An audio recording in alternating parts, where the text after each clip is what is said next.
Honorable Chair, in fact, that practice is something that you must not allow. There is no way a cabinet secretary can send a letter to you seated in the chair this morning. I am very shocked because you see, Honorable Chair, we woke up very early in the morning to come and attend this session. The question that I was supposed to put to CS Mbadi is a question that is over a year old. It has taken him less than 2 weeks to become a proper Kenya Kwanza cabinet secretary who has no respect for this house. Honorable Chair, we cannot allow this because we want to engage with these CSs. He cannot tell us, and I have heard in this house before, people saying that when Kibaki was president, if there was a matter before Parliament and another one before State House, the precedent was that you come and attend to the matters in the House first. I want to tell John Mbadi that this is unacceptable. This is unacceptable, totally unacceptable, when he has to show respect for this House. And in fact, it is worse that he was a member of Parliament. If he had just been plucked from the wilderness, like some of the other people I see, maybe we would excuse him. But he is a member of Parliament. He has even finished 2 weeks.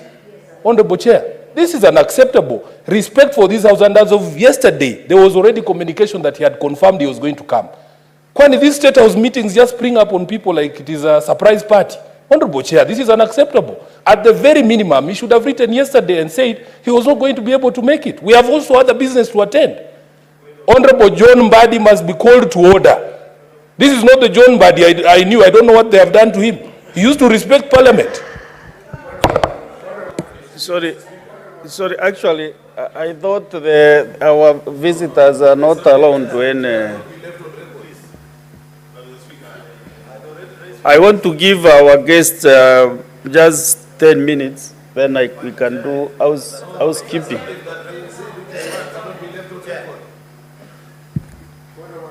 I have directed that our visitors here, the CS for Labor and Social Protection and his team, to give this House 15 minutes to interact with this communication.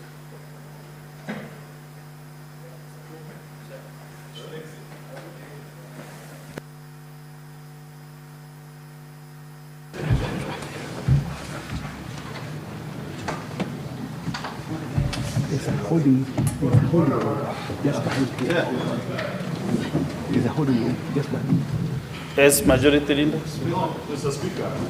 I keep telling my friend Sifuna that if he wants to become a good legislator, he must not conflate issues. The point that he's raising is something that all of us on this side agree with. I have been on this floor severally, coming down heavily against cabinet ministers when they fail to appear before this House. But when he wants to leave it on record and say that John Mbadi has become a proper Kenya Kwanza minister who has no respect for Parliament, I cannot allow him to do that, Mr. Speaker, because he's disparaging a cabinet, Mr. Speaker, and their ministers, while he's saying that there's a cabinet minister seated here waiting to respond to questions, Mr. Speaker.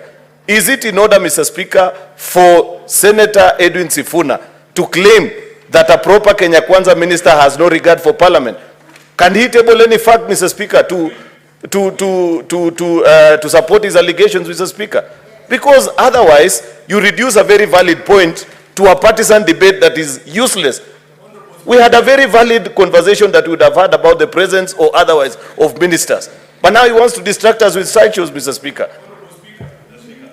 Honorable Senators, let us not be emotional on this matter. Actually, this is a matter concerning the whole House. This is a bipartisan issue. So, Senator Sifuna, maybe you can kill your record so that we can be able to move nicely, Honorable Senator Sifuna.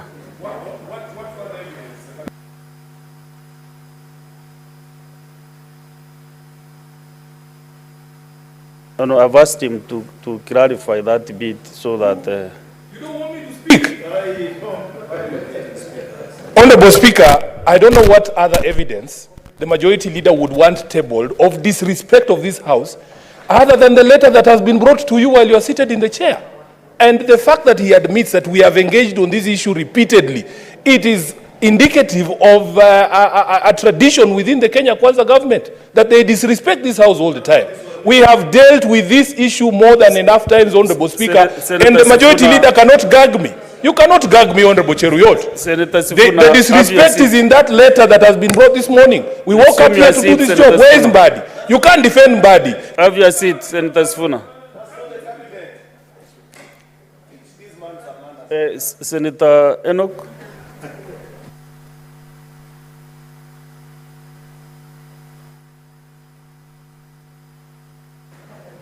You know, Mr. Speaker, there are things you are saying that are difficult to implement. When you say people should not be emotional about this matter, it's difficult not to be emotional about what we have just witnessed. It is difficult, Mr. Speaker, to deal with a fact which is on record that a cabinet secretary expected to appear before a House of Parliament is writing to the Speaker while the session is on to say he cannot appear. And the reason given is in State House. Mr. Speaker, I will say two things and try to be not too emotional about it. One, Article 132 of the Constitution, functions of the President. The President is accountable to Parliament, the President himself, to Parliament. Article 153 of the Constitution. The Cabinet is accountable to Parliament. Mr. Speaker, those two articles read together place the Parliament of the Republic of Kenya at such a position that when you are required to appear before either a committee of Parliament or a plenary sitting of Parliament, then everything else must stop. Mr. Speaker, this is just plain reading of the law.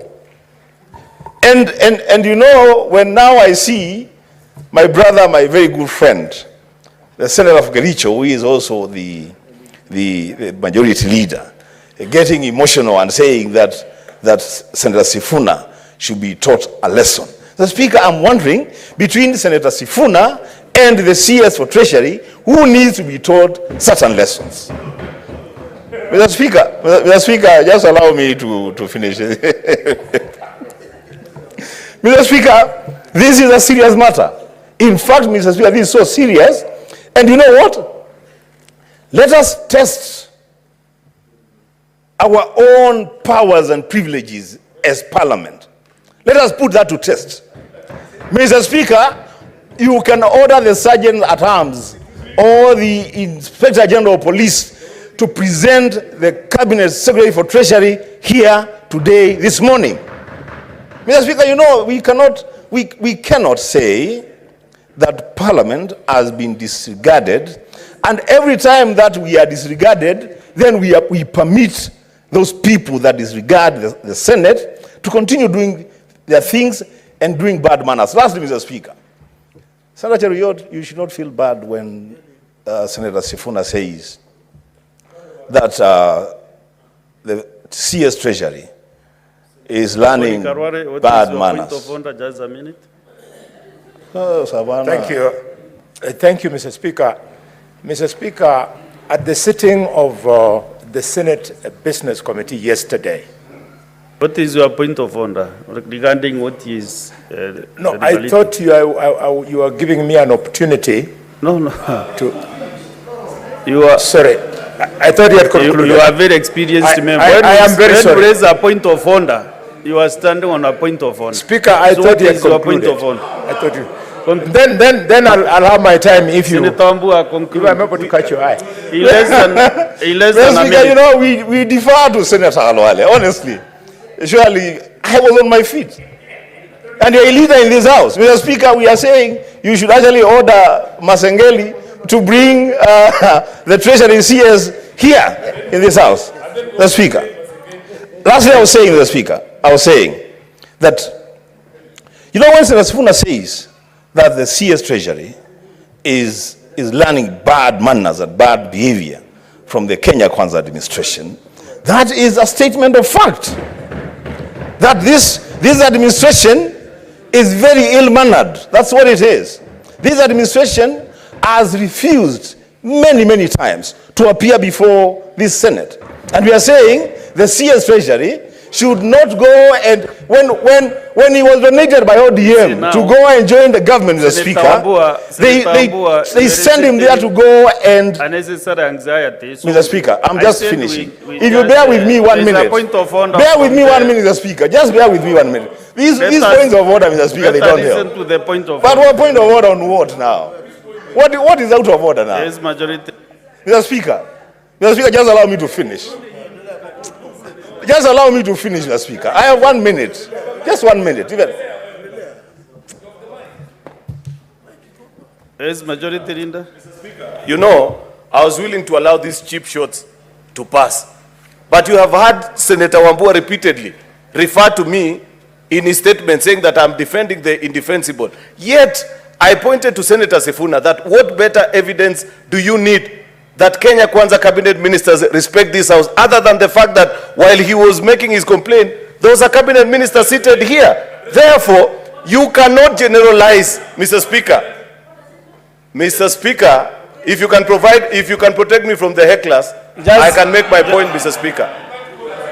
Honorable Senator. But what you are doing is heckling. What better way? Mr. Speaker, it is not a statement of fact what Senator Wambua and Senator Edwin Sifuna are stating, that Kenya Kwanza ministers do not honor summons to this house. I have demonstrated that there is one in the house this morning, Mr. Speaker. Therefore, Mr. Speaker, if one minister fails to appear, Mr. Speaker, if one minister fails to appear, is it a statement of fact, as Senator Wambua is stating, that Kenya Kwanza ministers do not honor summons to this house? I think this minister is... Almost every cabinet minister has come to this house more than 100 times, Mr. Speaker. You know, half the time, first of all, the minority side began by boycotting this exercise.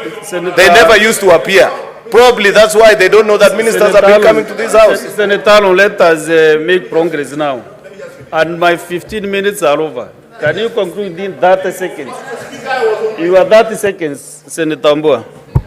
Mr. Speaker, I was saying, and I conclude, that when the CS Treasury was donated by ODM to Kenya Kwanza, I listened to the Azimio leader saying that they have been donated to go and teach those people how to do things. They are not supposed to go there and learn bad manners. They are supposed to go there and teach good manners, Mr. Speaker. So it should be produced here in this house. I thank you, Mr. Speaker. Senator Joyce Korir.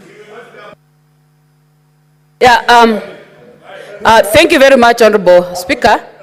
I also want to raise... Majority Leader and Senator Sifuna. Yeah, thank you very much, Honorable Speaker. Allow me to also register my dissatisfaction in terms of the response by the CS, because, Honorable Speaker, the reason why we came this morning was because of the questions that we had, which are affecting the members of the public, which we were expecting the minister to respond to this morning. Honorable Speaker, I don't know whether we have the prescribed timeline when the minister is supposed to respond, whether he is appearing or not, because it's so shocking that a letter is just being brought to the House during the time when the motions or when the questions are supposed to be responded to, Honorable Speaker. So it's really putting this House in a very awkward position, and I want to say that we need to set as a House. I don't know whether it exists, the time frame that they are supposed to respond. It's really so hurting. We came this morning expecting to get the answers. The very many questions that we have are being weighted by the Kenyans, and I want to say I am one of the persons who is dissatisfied with that letter that has been written by the CS this morning. Thank you, Honorable Speaker. Senator Fatuma Nduro.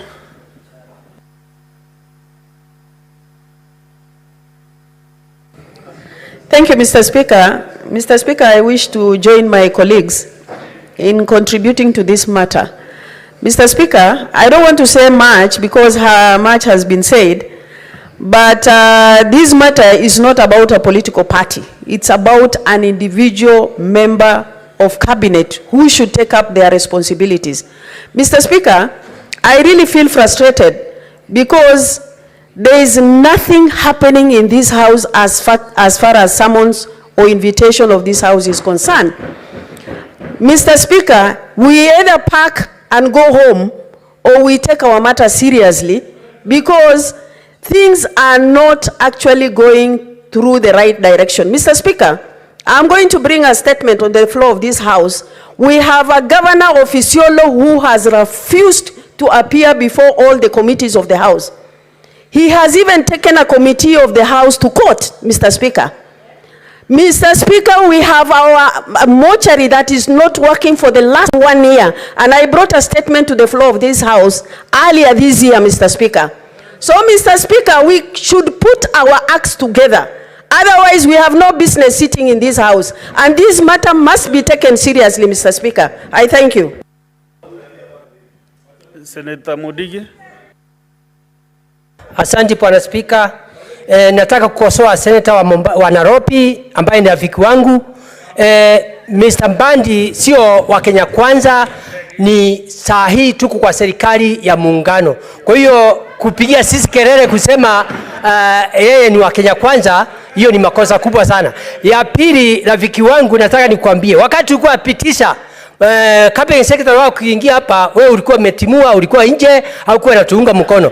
Ya mwisho ningetaka kusema Mheshimiwa Mbadi amefanya makosa kukuja hapa, angekuja tumuulize maswali, kwa sababu unajua sisi kuko na ile pesa ambayo tunalipia wafanyikazi wetu, pesa ya usuru anja tulipa kwa kipindi ya miezi 3.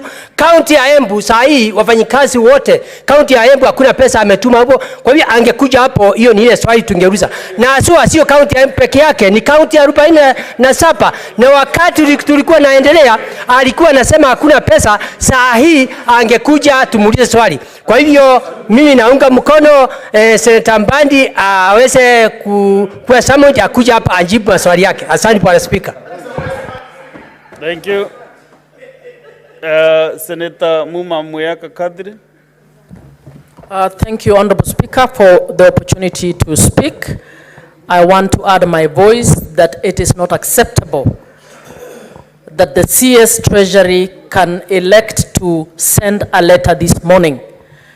The questions we are asking the CS are questions that have been moved for over 6 months.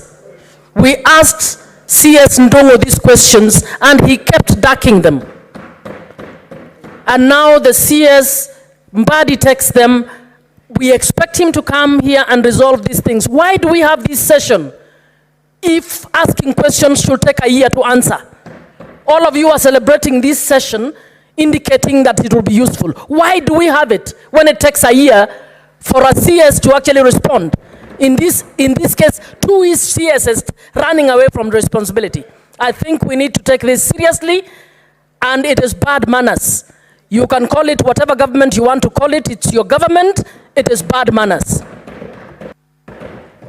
Last but not the least, Senator Murango James. Asante sana Mstahiki Speaker kwa kunipa hii nafasi kuchangia hili jambo. Ya kwanza niseme ya kwamba tunapokuja hapa, wakati tunakuja kukutana na mawaziri, tunakuanga na vitanda za kulala, tunakuanga na mahali ya kwenda. Hatukuangi tumekaa tu bila kazi ya kufanya.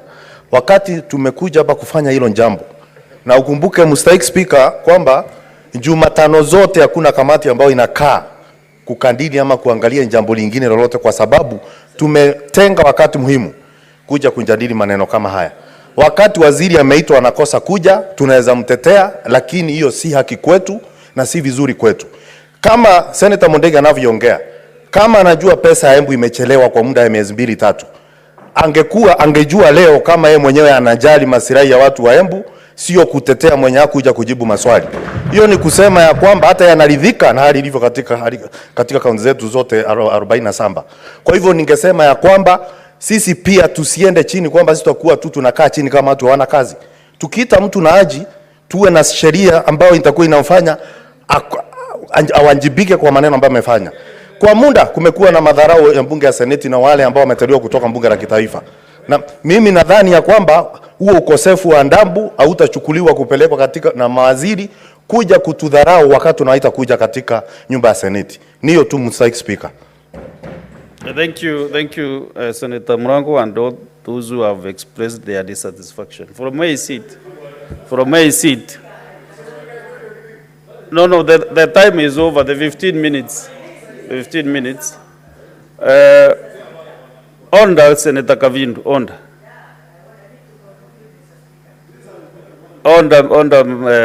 Senator Kavindu. I was saying that it is not in Onda from where I sit to receive a letter and actually communicated that all the CSCs are indicated. None of them had expressed that they will not come to this session this morning. But it's not in order to just receive a communication from the CS when the session is on. And therefore, senators, we cannot be lamenting every day in, day out. I would like to have a bipartisan manner in this issue, so that both sides can revoke standing on the 51D, which says that the Senate may, where a cabinet secretary fails without reasonable cause to appear and respond to questions on this part, move a motion to censure the cabinet secretary. So we should not be just weeping, crying, and we have our explicit authority under 51D. Therefore, I think we should take that direction. I've been the last session also, of all the cabinet secretaries, let me also say that it's only one cabinet secretary who has let this house down. I want to disagree with those who said cabinet secretaries don't appear. But the CS Treasury, even last session, did not appear to answer questions. Therefore, this time around, I really request that both sides, you sit and agree on the way forward on this matter. This house belongs to all of us, not to one side of the divine. Therefore, on these things, such matters, let us approach these matters in a bipartisan way so that we can move our house forward. We have no other Senate in this republic. We have elected 67 senators who are in this house. So if we fail, all of us will fail. If we succeed, all of us will have succeeded. Therefore, now I request the Senator Terms to bring in the CS for labor and social protection.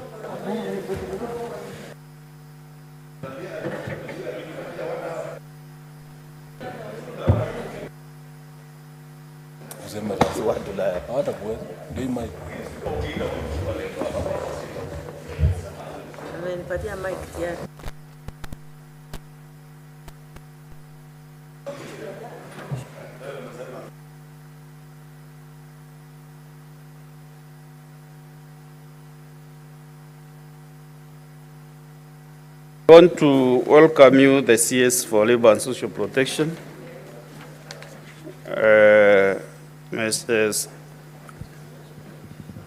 So that you can answer these three questions.